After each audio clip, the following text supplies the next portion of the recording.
사일런스, 그 변혁의 힘, 칼 융의 자기 발견 안내서 진정한 변화가 침묵 속에서 태어난다고 말할 때 저는 신비로운 비법에 대해 이야기하는 것이 아닙니다. 동기, 습관, 그리고 정체성을 변화시키는 구체적인 실천에 대해 말하고 있습니다. 저는 수없이 경험했습니다. 살을 뺄 거야, 강의를 시작할 거야, 직업을 바꿀 거야 와 같이 제 계획을 모두에게 알릴 때마다 이상한 일이 벌어졌습니다. 실제 노력 대신 사회적 인정이라는 짐이 들어섰죠. 마치 경주가 시작되기도 전에 누군가에게 트로피를 받는 것 같았습니다. 이 시기상조의 승리감은 매일의 노력에 필요한 에너지를 빼앗아 갑니다. 저는 이 자료의 녹취록에서 직접 이렇게 묘사합니다. 우리의 계획을 말하는 순간 이미 목표가 달성된 것처럼 뇌를 속이는 사회적 인정이라는 보상을 받는다. 과학 역시 이 느낌을 확증합니다.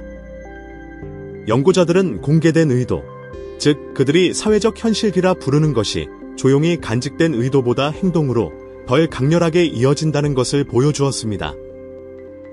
다시 말해, 다른 사람들이 당신의 의도를 이미 알아차렸을 때 당신은 종종 그 의도에 따라 덜 행동하게 됩니다. 이는 목표를 공표하는 행위가 우리가 있는 곳과 가고자 하는 곳 사이의 심리적 간극을 줄이기 때문입니다. 이 간극은 보통 우리를 행동하게 하는 원동력입니다. MIT 슬론 매니지먼트 리뷰는 이를 다음과 같이 잘 요약했습니다. 계획에 대해 이야기하는 것은 성취감을 성급하게 조성하여 동기부여와 생산성의 일부를 죽일 수 있다. 그래서 제가 제안하고 실천했던 것은 단순하지만 용기가 필요한 일입니다. 바로 자신과 조용한 약속을 맺는 것입니다. 이것은 비밀이 아니라 개인적인 계약입니다. 저는 본문에서도 이렇게 말합니다. 인생을 바로잡고 싶다면 자신과 조용한 약속을 하라. 아무에게도 말하지 말고 그냥 시작하라. 공개적인 약속과 이 내밀한 계약의 차이점은 후자가 필요한 긴장감을 보존한다는 점입니다. 이 긴장감이야말로 연료입니다. 그것이 없으면 우리는 진정한 일을 시작하기도 전에 안주하게 만드는 마지막 한 모금의 인정에 유혹당합니다. 만약 하지만 나는 책임감이 필요해, 길을 잃을 거야 라고 말한다면 저는 당신을 이해합니다. 외부 피드백 없이 어떻게 규율을 유지할 수 있을까요? 제가 사용한 실용적인 해답은 두 가지였습니다. 첫째, 아무도 알 필요가 없을 정도로 아주 작은 루틴을 만드십시오. 5분 글쓰기, 10분 공부, 15분 산책 같은 것들입니다. 이 행동들은 반복하기 쉽고 내적으로 측정하기 쉬우며 작기 때문에 이미 노력할 만한 가치가 있다는 듯이 모두에게 말해야지라는 충동을 일으키지 않습니다. 둘째, 누군가와 공유해야 한다면 현명하게 들어줄 사람을 선택하세요. 연구에 따르면 높은 지위를 가졌다고 인식되는 사람에게 말하는 것이 헌신을 높일 수 있습니다. 당신을 존중하고 일관성을 기대하는 사람에게 말하는 것은 유용할 수 있지만 이는 이미 과정을 시작한 후에만 해당됩니다. 실제로 제가 사용한 방법은 다음과 같습니다. 당신의 상황에 맞게 적용할 수 있습니다. 저는 변하기로 결심하고 단순한 목표를 선택한 뒤 매일 3가지 작은 단계를 거치며 단 하나의 개인적인 메모만 허용했습니다. 첫 번째 단계는 하루에 할 수 있는 가장 최소한의 행동을 정하는 것입니다. 10분 글쓰기. 두 번째는 오직 저만을 위한 공책을 열고 그날의 끝에 오늘 X를 했다라고 한 줄을 기록하는 것입니다. 세 번째는 아무것도 공개하지 않고 추적하는 것입니다. 7일째에 저는 기록을 다시 읽었고 30일째에는 외부적인 확인이 아닌 제 내면의 느낌에 어떤 변화가 있었는지 평가했습니다. 이 루틴은 과학이 과정 칭찬디라 부르는 것을 보존합니다. 즉, 사람 자체보다는 과정을 소중히 여기는 것이 당신은 정말 대단해라고 말하며 행동의 순환을 끝내는 칭찬보다 진정한 동기를 유지하는데 훨씬 더 강력하다는 것이 입증되었습니다. 두려움과 저항에 대해 솔직하게 말하고 싶습니다. 처음에는 침묵이 무겁게 느껴집니다.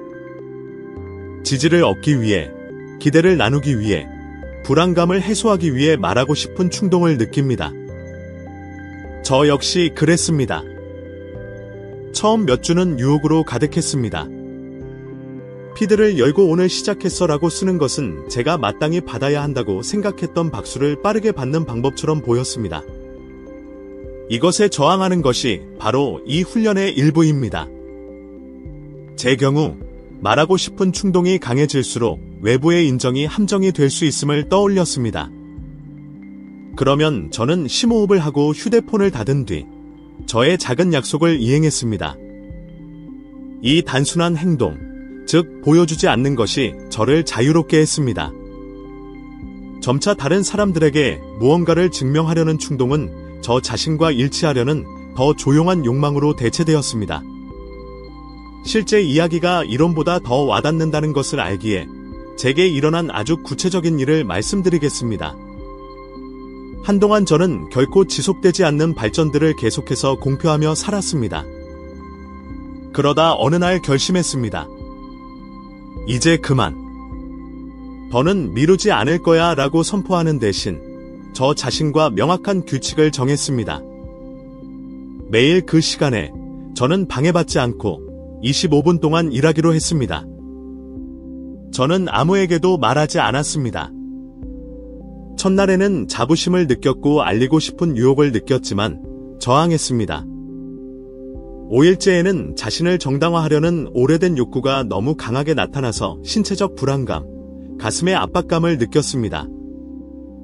저는 모든 것을 포기할까 생각했습니다.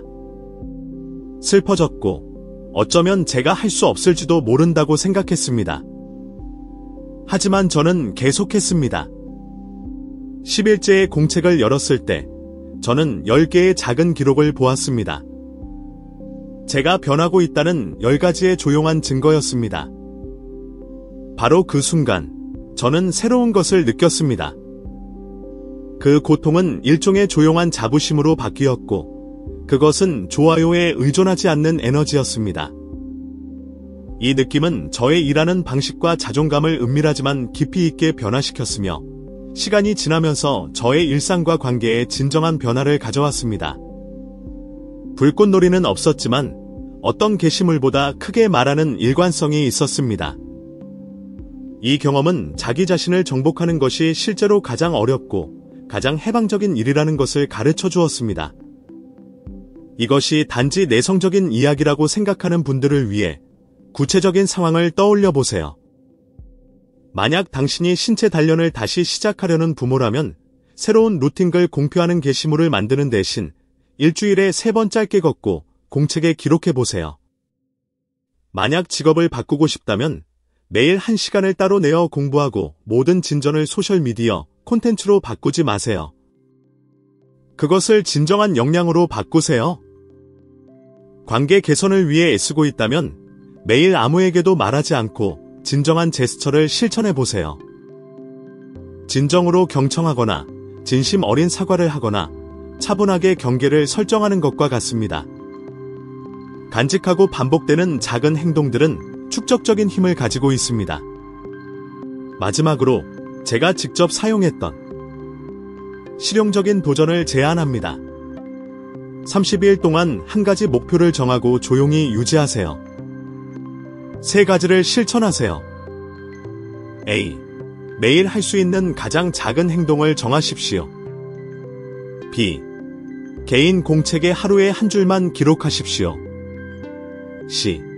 30일이 끝났을 때 당신의 내면적 느낌, 즉 에너지, 명확성, 불안감에 어떤 변화가 있었는지 평가하고 만약 첫날 모든 것을 공표했다면 느꼈을 충동과 비교해 보세요.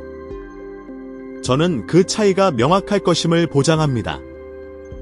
그리고 도중에 도움이 필요하다면 누구에게 말할지 신중하게 선택하세요. 성공의 의인화가 아닌 과정을 소중히 여기는 사람들을 선호하십시오. 침묵하는 것은 숨는 것이 아닙니다. 그것은 당신의 변화가 싹트도록 시간과 재료를 주는 것입니다. 그것은 마침내 이야기를 공유할 때 그 이야기가 정당하도록 조건을 만드는 것입니다. 그것은 쓰여지기도 전에 입소문을 탄 초안이 아니라 진정한 변화의 이야기일 것입니다. 그림자. 이것은 제가 공유했던 개념 중 가장 불편하면서도 가장 해방적인 개념 중 하나입니다. 제가 그림자에 대해 말할 때 저는 외부의 무언가를 말하는 것이 아니라 우리가 묻고 숨기고 부정하기로 선택한 우리 자신의 부분들을 의미합니다. 그것들은 인생의 어느 시점에서 비난받았고 결국 정신의 지하실로 내쳐진 특성, 충동, 욕망, 재능, 심지어 미덕들입니다. 용은 의식화되지 않은 것은 운명으로 나타난다고 말했습니다. 그리고 그것이 제가 반복해서 보는 것입니다. 우리가 우리 자신 속에서 부정하는 것은 뒤틀린 방식으로 돌아와 위기, 자기 파괴, 그리고 설명할 수 없는 반응들로 나타납니다. 아마도 당신은 이유조차 설명할 수 없이 누군가에게 깊이 불쾌감을 느꼈을 것입니다.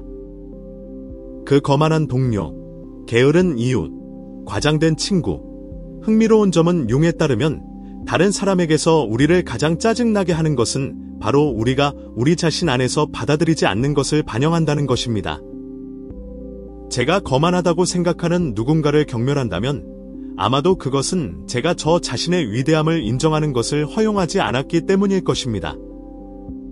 다른 사람의 게으름에 화가 난다면 아마도 그것은 제가 스스로에게 쉬는 것을 금지하기 때문일 것입니다.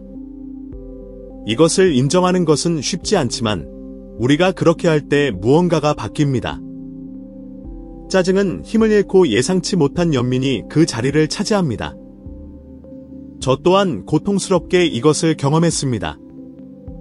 한때 저는 극도로 단호한 사람들에게 불쾌감을 느꼈습니다.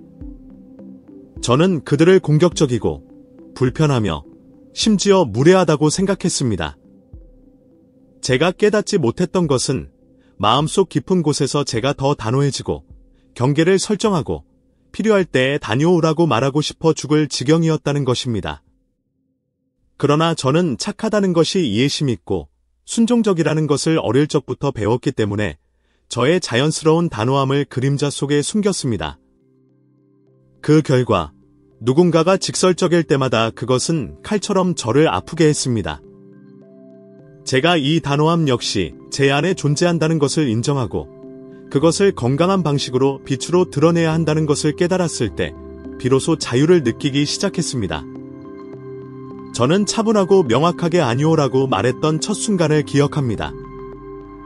그것은 간단해 보였지만 혁명적이었습니다.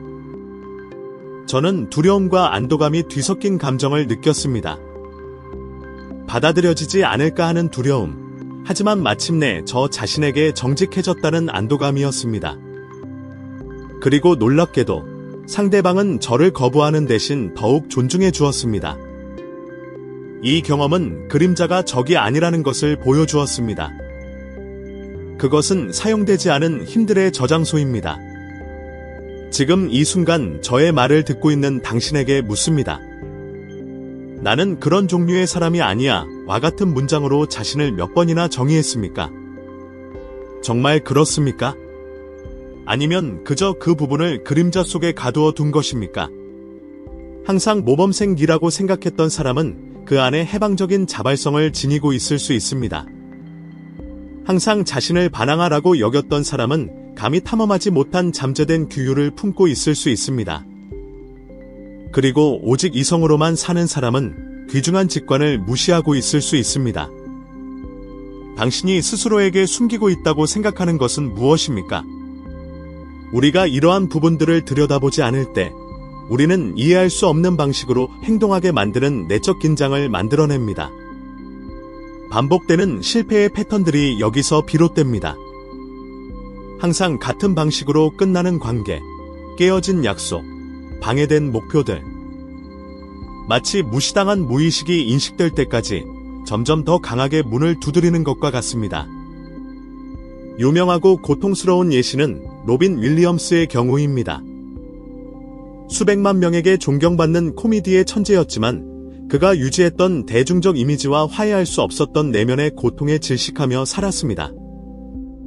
그의 인생 궤적은 그림자가 통합되지 않을 때 그것이 가장 빛나는 재능조차도 집어삼킬 수 있음을 보여줍니다. 그에게 빛이 없었던 것이 아닙니다. 그는 너무 많은 빛을 가졌습니다.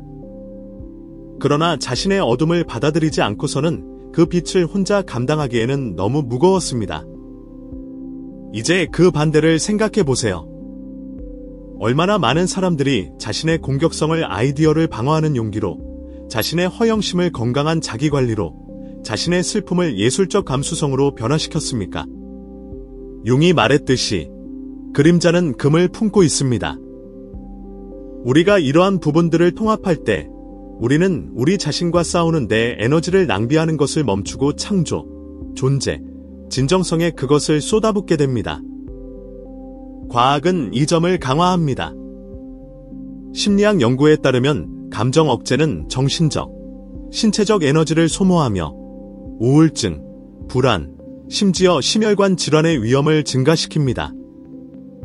반면 치료적 글쓰기, 내적 대화, 꿈 분석과 같은 통합 실천은 이 에너지를 방출하는 데 도움을 주어 웰빙과 삶의 목적 의식을 높입니다. 이것은 먼 철학이 아니라 응용 신경과학입니다. 무의식이 방해하는 것을 멈출 때 몸 전체가 더 잘 기능합니다. 저는 당신에게 실용적인 것을 제안하고 싶습니다. 오늘 당장 당신을 짜증나게 하는 사람을 단순히 판단하는 대신 잠시 멈추고 스스로에게 물어보세요.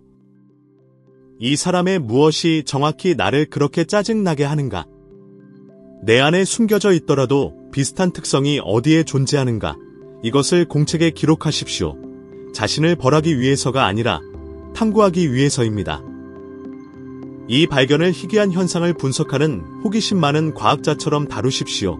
시간이 지나면 패턴을 발견하게 될 것입니다. 그리고 어쩌면 당신을 가장 짜증나게 하는 외부의 그 사람이 당신이 내면에서 구출해야 할 것의 거울이라는 것을 발견할 수도 있습니다.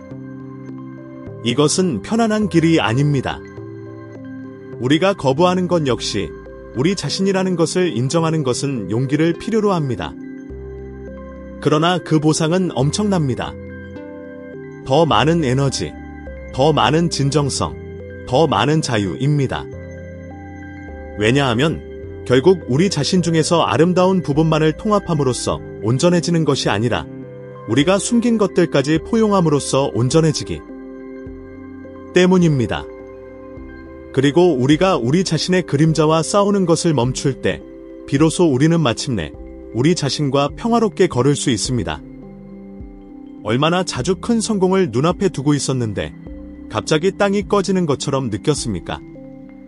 모든 것이 잘 될 것 같았지만 내면의 목소리가 당신을 멈추게 하고 미루게 하거나 심지어 당신이 쌓아 올린 것을 파괴하게 만들었습니다.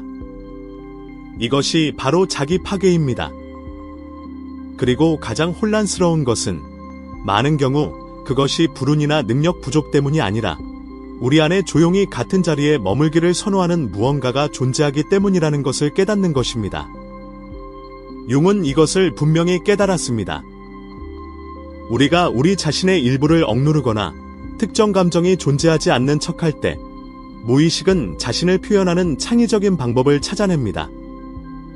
그것은 사라지지 않습니다. 그것은 미루기, 불안 발작 또는 큰 대가를 치르게 하는 너리석은 실수로 위장합니다. 몇 달 동안 중요한 일을 준비했지만 결정적인 날에 불가능해 보이는 실수를 저지른 적이 있습니까? 그렇습니다. 그것은 우연이 아니었습니다. 그것은 문을 두드리는 무의식이었습니다. 저를 깊이 각인시킨 한 에피소드가 기억납니다. 저는 제 전문적인 삶을 바꿀 수 있는 기회 앞에 있었습니다. 모든 것이 잘 맞아떨어졌고 저는 다음 단계만 밟으면 되었습니다. 그러나 며칠 전 제 몸이 그냥 무너졌습니다. 명확한 의학적 설명 없는 갑작스러운 질병으로 저는 침대에 누웠습니다. 그 당시 저는 좌절감에 울었습니다. 어떻게 바로 그 순간에 제 몸이 저를 배신할 수 있었을까요? 오늘 저는 그것이 배신이 아니었음을 이해합니다. 그것은 두려움을 가진 제 일부였습니다. 보여지는 것에 대한 두려움, 실패에 대한 두려움, 성공하고도 어떻게 대처해야 할지 모르는 두려움. 이 인정되지 않은 그림자가 저를 다시 끌어당겼습니다. 그리고 제가 이 진실을 직면했을 때 비로소 다시 마비되지 않고 앞으로 나아갈 수 있었습니다. 아마 당신도 비슷한 경험을 했을 것입니다. 시험, 대회, 면접을 준비하다가 갑자기 설명할 수 없는 막힘을 느끼는 것 말입니다. 이것이 바로 융이 묘사했던 것입니다. 무의식은 억눌린 것이 공간을 필요로 하기 때문에 장애물을 만듭니다. 그것은 게으름이 아닙니다. 규율 부족이 아닙니다. 위장된 두려움입니다.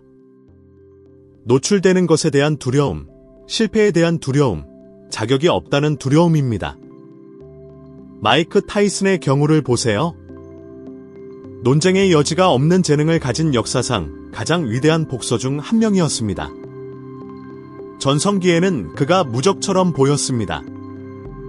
하지만 그 힘 뒤에는 결코 치유되지 않은 상처들이 있었습니다.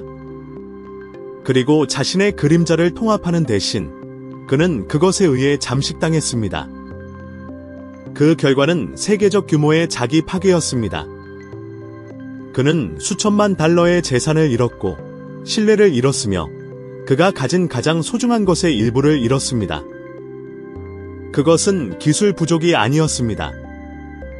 챔피언이라는 페르소나 뒤에 숨겨진 것을 다루지 못했던 무능함이었습니다. 그리고 과학은 이 과정을 확인합니다. 연구에 따르면 미루는 습관은 게으름과 연결된 것이 아니라 두려움과 연결되어 있습니다. 심리학자 티모시 피카기에는 이것을 잘못 관리된 감정이라고 부릅니다. 우리가 그 일을 하기 싫어서가 아니라 그 일이 부적절함, 불안감, 또는 심지어 완벽주의와 같은 감정을 촉발하기 때문에 그 일을 피하는 것입니다. 이 완벽주의는 차례로 오래된 상처입니다. 우리가 하는 어떤 것도 충분히 좋지 않을 것이라는 믿음 말입니다. 이렇듯 자기 파괴의 순환은 계속됩니다. 당신은 아무 이유 없이 중요한 일을 망친 적이 얼마나 많은지 생각해 본 적이 있습니까? 왜 이것이 반복됩니까? 당신 안에 무엇이 이 변화가 일어나는 것을 그렇게 두려워합니까? 자신을 비난하는 것을 멈추고 조사를 시작하는 것이 더 생산적이지 않습니까? 저 자신도 직접 이것을 배워야 했습니다. 제 몸과 제 실패가 무의식으로부터 온 메시지임을 이해했을 때 저는 그들과 대화하기 시작했습니다. 저는 물었습니다. 너는 나를 무엇으로부터 보호하려 하니? 내가 앞으로 나아가면 무엇을 잃을까 두려워하니? 그리고 저는 많은 경우 자기 파괴가 제가 무시했던 제 부분들의 인정을 요구하는 것임을 깨달았습니다. 제가 더 많이 부정할수록 그들은 더 강하게 나타났습니다. 따라서 도전은 이러한 패턴들과 싸우는 것이 아니라 그것들을 의식으로 가져오는 것입니다. 공책에 기록하십시오. 가장 최근에 자신을 파괴한 것은 언제였습니까? 그 뒤에는 어떤 두려움이 있었습니까? 그리고 스스로에게 물어보세요. 이 새로운 단계를 아직 받아들이지 못하는 제 일부가 있습니까? 이 간단한 실천은 숨겨진 영역을 비추고 당신 자신의 그림자와 협상할 기회를 줄 수 있습니다. 흥미로운 점은 우리가 이것을 할 때 우리를 방해하는 데 사용되었던 에너지가 힘으로 변한다는 것입니다. 억눌렸던 공격성은 결단력으로 바뀔 수 있습니다. 부정되었던 허영심은 건강한 자부심으로 바뀔 수 있습니다. 인정받고자 하는 욕망은 창조하고 영향력을 미치는 연료가 될 수 있습니다. 그림자는 받아들여지면 적이기를 멈춥니다. 하지만 솔직해지고 싶습니다. 이 과정은 고통스럽지 않습니다. 자신의 자기 파괴를 직면하는 것은 아픕니다. 저는 두려움 때문에 제 삶을 더 일찍 바꿀 수 있었던 기회들을 버렸다는 것을 깨닫고 울었습니다. 그러나 바로 그 눈물 속에서 저는 명확성을 찾았습니다. 왜냐하면 자기 스스로가 장애물을 놓는 이유를 마침내 이해하는 것보다 더 큰 승리는 없기 때문입니다. 그리고 여기 당신에게 도전 과제를 남깁니다. 다음에 중요한 일을 미루고 있다는 것을 알아차렸을 때 자신을 비난하지 마십시오. 스스로에게 물어보세요. 이 과제를 완료하면 정확히 무엇이 일어날까 두려운가? 그 답을 기록하십시오. 어쩌면 당신은 그것이 게으름이 아님을 발견할 것입니다. 그것은 두려움입니다. 그리고 두려움은 직면할 수 있습니다. 하지만 오직 그것이 어둠 밖으로 나와 의식으로 가져와졌을 때만 가능합니다. 꿈 그저 우연이라고 하기에는 불가능해 보이는 일치들. 우리가 주의를 기울이면 우리와 이야기하는 더 큰 무언가가 있다는 느낌을 주는 작은 신호들. 융은 꿈을 무의식으로 가는 왕도라고 불렀고 공시성에서 내면과 외면의 삶이 분리된 세계가 아니라는 증거를 보았습니다. 저는 저의 경험을 통해 이 두 통로를 무시하는 것은 현명한 스승이 조언을 속삭이는데도 귀를 틀어막는 것과 같다는 것을 배웠습니다. 오랜 시간 동안 저는 제 꿈을 이상하고 무의미한 이야기로 취급했습니다. 하지만 한 꿈이 그것을 영원히 바꾸었습니다. 저는 어두운 숲에서 길을 잃은 꿈을 꾸었습니다. 저는 괴로워하며 원을 그리며 걸었고 출구를 찾을 수 없었습니다. 며칠 후 저는 터무니없어 보이는 예상치 못한 제안을 받았습니다. 완전히 다른 분야의 일을 해보라는 것이었습니다. 처음에는 거절했습니다. 하지만 꿈을 기억했을 때 저는 깨달았습니다. 저는 이미 길을 잃었고 저를 숨막히게 하는 일상에 갇혀 있었습니다. 그 제안은 숲 한가운데에 난 길이었습니다.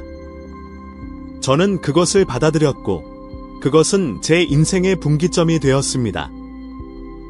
꿈이 저를 출구를 인식하도록 준비시켰던 것입니다. 어쩌면 당신도 지나치게 과장된 것처럼 보이는 악몽을 꾼 적이 있을 것입니다. 추격, 사고, 괴물. 융에게는 이러한 이미지들이 메시지를 담고 있습니다. 그것들은 우리가 깨어있을 때 무시하려는 것들의 은유입니다. 당신은 몇 번이나 떨어지는 꿈을 꾸었습니까? 그것은 통제력을 잃는 것에 대한 불안감을 반영할 수 있습니다. 몇 번이나 나는 꿈을 꾸었습니까? 아마도 당신의 무의식은 자유를 요구하고 있었을 것입니다. 몇 번이나 공공장소에서 벌거벗은 꿈을 꾸었습니까? 그것은 당신의 취약성이 드러나는 것에 대한 두려움일 수 있습니다. 이것들은 사소한 우연이 아닙니다. 그것들은 암호화된 메시지입니다. 그리고 이것은 단지 꿈에 관한 것이 아닙니다. 융은 우리가 내면의 진실과 일치하기 시작하면 외부의 삶이 반응한다고 관찰했습니다. 이것이 공시성입니다. 당신이 직업을 바꾸려 생각하고 바로 그날 누군가가 당신에게 직업 재창조에 관한 기사를 보냅니다. 당신이 관계를 재검토해야 한다고 느끼고 예상치 못하게 바로 그것에 대해 이야기하는 누군가를 만납니다. 그것들은 마치 당신 안의 현을 건드리는 것처럼 거의 물리적으로 공명하는 우연의 일치들입니다. 누군가를 생각했는데 그 사람이 바로 전화한 적이 있습니까? 혹은 당신이 필요할 때 정확히 그 책을 발견한 적이 있습니까? 우연일까요? 아마도요. 하지만 융은 그것이 무의식이 보이는 세계에서 신호를 조직하는 것이라고 말했을 것입니다. 저는 엄청난 의심의 시기에 이것을 경험했습니다. 저는 불가능해 보였던 프로젝트를 포기하려 하고 있었습니다. 같은 날, 멍하니 걷다가 저는 바닥에서 한 줄의 문장만 읽을 수 있는 찢어진 책 페이지를 발견했습니다. 아무것도 의미가 없을 때에도 계속하라.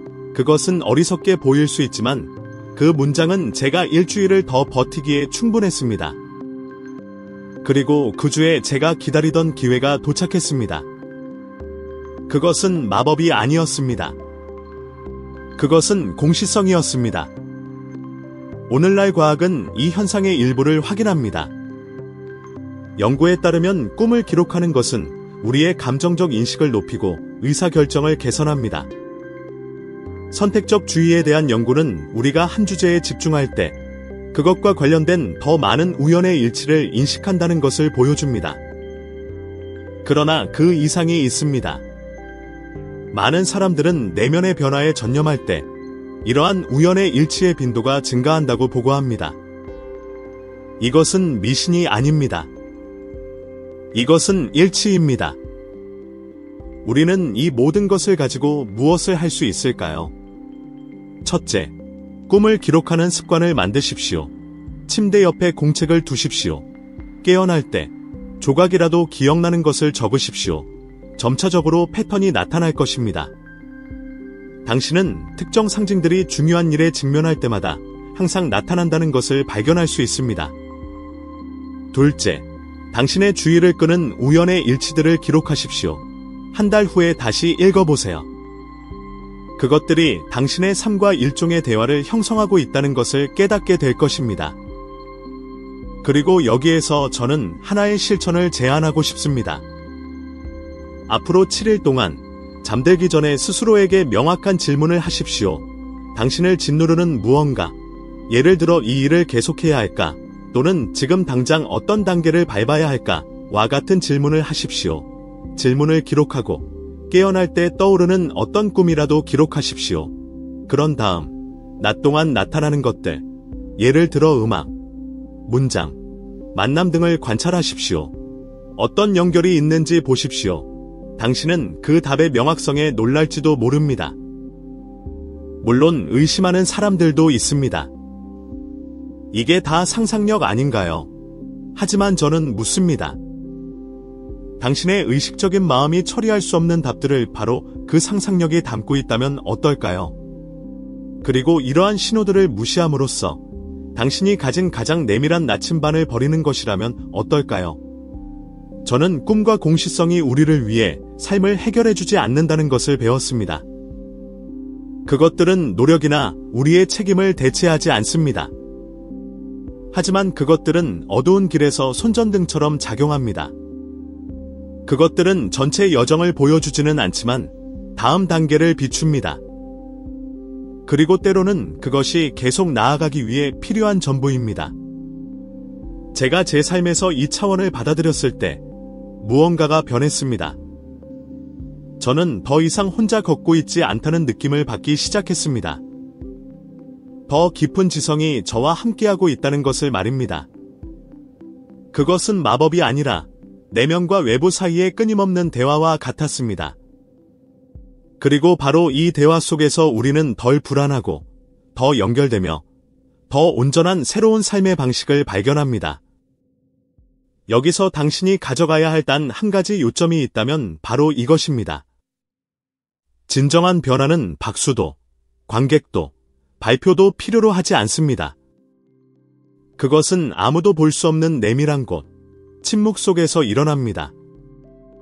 당신이 자신의 그림자와 다시 만나고 자기 파괴에 직면하고 꿈과 공시성의 비밀스러운 언어를 듣는 곳이 바로 이 신중한 공간입니다. 당신의 삶을 안에서부터 바꿀 수 있는 힘이 바로 거기서 태어납니다.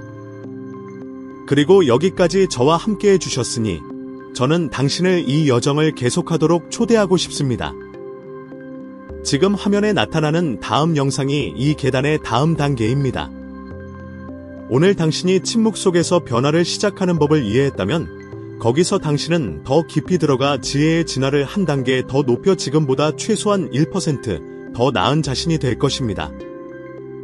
지금까지 저와 함께 해주셔서 감사합니다. 다음 영상에서 뵙겠습니다.